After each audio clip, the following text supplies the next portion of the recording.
क्या भुट्टो साहब का जोर ख़त्म हो रहा है?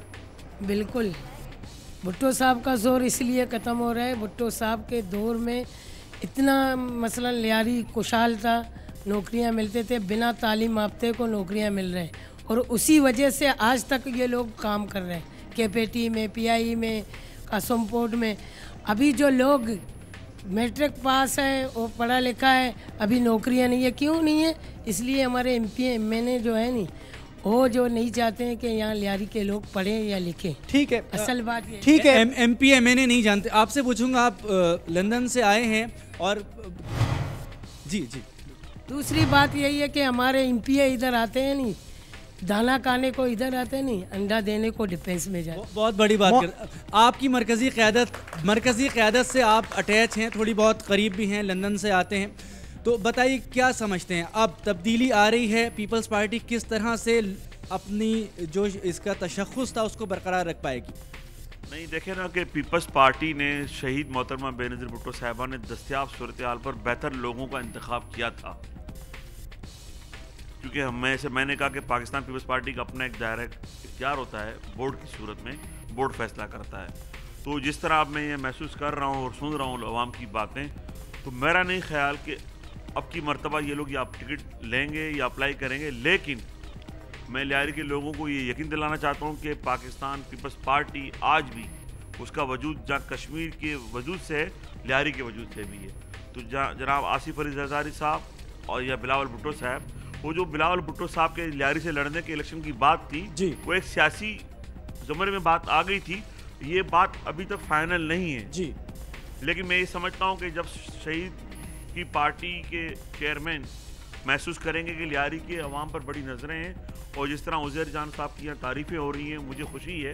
और उज़ैर जान बलोच भी पाकिस्तान पीपल्स पार्टी हैं। ठीक है, अब अगर कल उज़ैर जान बलोच अपनी आवाम को बुलाकर अगर उनकी मोहब्बत के रोमांस को देखकर कोई नाम तजवीज़ देते हैं, तो पीपल्स पार्टी उस नाम को ज़रूर गौर से देखेगी और उस पर गौर करेगी जी। लेकिन जैसे मैंने कहा कि शहीद बेनज़ीर साहिबा ने लियारी को 3 हिस्सों में बांटा हुआ था जी, कि वो हल्का कच्चियों का था, तो शहीद ने कहा था कि वहाँ से कच्ची इलेक्शन लड़ते थे। शहीद अली मोहम्मद हिंगोरा ने लड़ा, करीम जद को टिकट दी गई, कादर पटेल को टिकट दी गई। अब एक वक्त आया कि कादर पटेल इस हल्के से इलेक्शन लड़े, फिर यहाँ पर गैर मकबूल हो गए। फिर कादर साहब ने क्योंकि यंग थे, वक्त से सीखा, फिर इतने पॉपुलर हुए कि केमाड़ी से वोट दिया गया। और अब ये बात थी बीच में कि लियारी के लोग मुझसे प्यार करने लगे थे। तो इस वक्त रफीक इंजीनियर या सलीम हिंगोरो या नबील कबूल साहब की जो बातें हो रही हैं, अगर मैं समझता हूँ कि सियासत खिदमत का नाम है।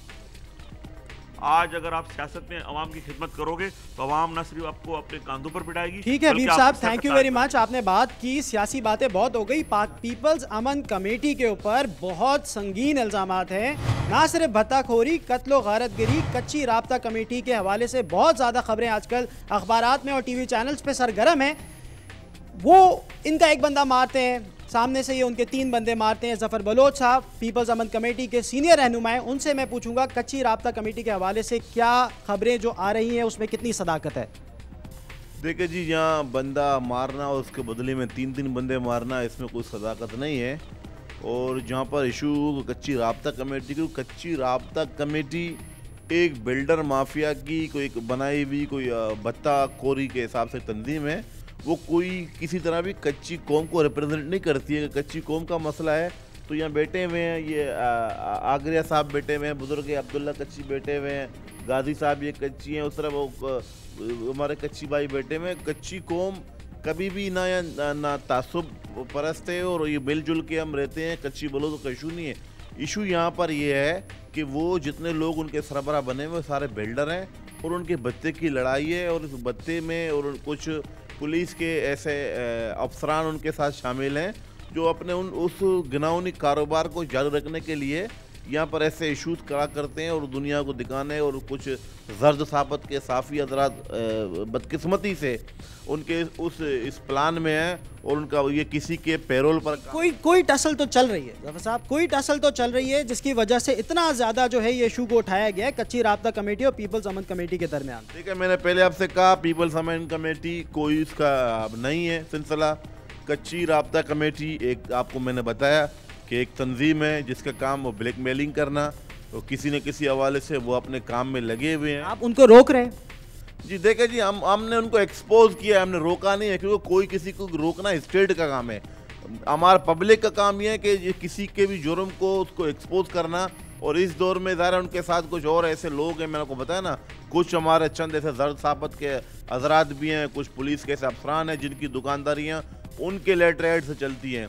तो उसको एक्सपोज करने पर तो उन्होंने इस इशू को कच्ची बलोच का या अमन कमेटी KRC का झगड़ा बना के हाइप क्रिएट किया है। और वो डिस्क्रिमिनेशन लियारी के को लेट डाउन करना, लियारी के लोगों को, लियारी की अपनी हैसियत है उसको लेकर डंडोरा पीट कर, और हमारे पार्टी के कुछ हमारे जो यहाँ मकामी रहनुमा और नुमाइंदे वो अपनी नालायकियों को, अपनी सारे जो उन्होंने जो 4 सालों में जो उनका बैड गवर्नेंस है उसको छुपाने के लिए ऐसे इश्यूज खड़े करके वो अपने ऊपर एलिगेशंस को उससे बचना चाहते हैं। ठीक है, हमारे साथ यहाँ पर एक खातून भी बैठी हैं। मुझे सिर्फ उनसे ये पूछना है कि बतौर लियारी की रिहाइशा आप कैसा फील करती हैं जब लियारी से इस तरह की खबरें मंसूब की जाती हैं कि भत्ताखोरी, गैंग वॉर, मुनशियात फरोशी, एक्सटॉर्शन, किडनैपिंग, टॉर्चर सेल्स, आप बतौर रिहायशी लियारी के आप किस तरह फील करती हैं?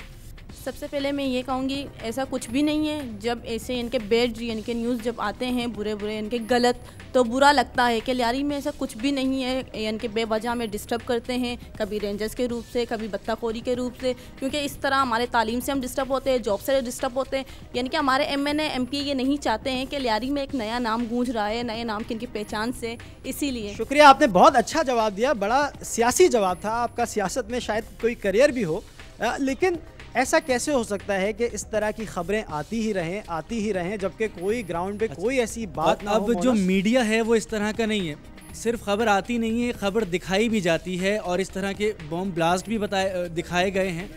जी मैं इसमें एडिशन ये करूँगा कि जिस तरह पूरे शहर की ओवरऑल सिचुएशन है, मुझे आप बताएं कि ये ग्रेनेड हमले क्या लियाकताबाद में नहीं होते, ये दूसरे जो अगवा बरात तवान शहर के दूसरे इलाकों में नहीं होती है? क्या आपने फ्रेंचाइज को लुटते हुए नहीं देखा नाजमाबाद हैदरी में? एक तो लियारी की तारीख है, सबसे बड़ा लूट मार का पैसा कहाँ होता है? अगर लूट मार करें तो बैंकों में, यहाँ दर्जनों बैंकें हैं। लियारी की पूरी तारीख पहले दिन से लेकर आज तक लियारी में एक भी बैंक डकैती नहीं हुई है। अगर कोई बैंक डकैती हुई है तो मुझे फांसी पे चढ़ा दो। अभी आपने सवाल किया था कि कच्ची कम्युनिटी का और बलोच बिरादरी का जो तनाज़ा चल रहा है, हम पाकिस्तान से 200 साल पहले कच्ची कम्युनिटी कुम्हारवाड़े के अंदर जो मेन आबादी जो लियारी थी, वो मेन जगह थी कलाकोट, सिंगूलैंड, नवालैंड और बकरापड़ी का इलाका। 200 साल से हम लोग एक दूसरे के साथ में रह रहे हैं। माशाल्लाह आज तक हमें कोई भी तकलीफ, हमारी 25,000 की कम्युनिटी एक ही जगह पे कुम्हारवाड़े की है और बलोच भाइयों से आज तक हमारी कोई भी नाइतफाकी नहीं हुई। क्यों? कि हम लोग भाई और बुज़ुर्गों की शक्ल में एक सूरत में हम लोग रहते हैं। जो चंद लोग कच्ची लोग कर रहे हैं सारे कच्ची लियारी के नहीं है, ना नयाबाद ना कलरी, कुछ लोग हैं जो किसी लोगों के कहने पे ये हरकतें कर। आपकी बात पहुंच गई जी। जब हम छोटे थे तो मेरी माँ का ख्वाब था कि मेरा बेटा KPT, बल्दिया या पोर्ट कासिम में जाएगा। लियारी वालों की ये अप्रोच थी। से मेरी बहन ने कहा कि हम बेतालीम याफ्ता होते थे हमारे, अब थोड़ा शऊर आया, मैट्रिक ग्रेजुएट हुआ है, तो अब KMC यानी बल्दिया कराची, KPT कराची पोर्ट और पोर्ट कासिम या KC। अब आप गौर से सुनिए, ये बात माशी झगड़ा है सारा, वहाँ पे सबसे कब्जा हो गया 15-20 सालों में। बल्दिया कराची से हमारी फुटबॉल की टीमें ख़त्म कर दी गई, हमारे लोगों को निकाला गया, हमारे लोगों की जॉब किया है, माली, चपड़ासी वगैरह वगैरह। ना कोई 16 ग्रेड का झगड़ा है, ना 17 ग्रेड का झगड़ा है।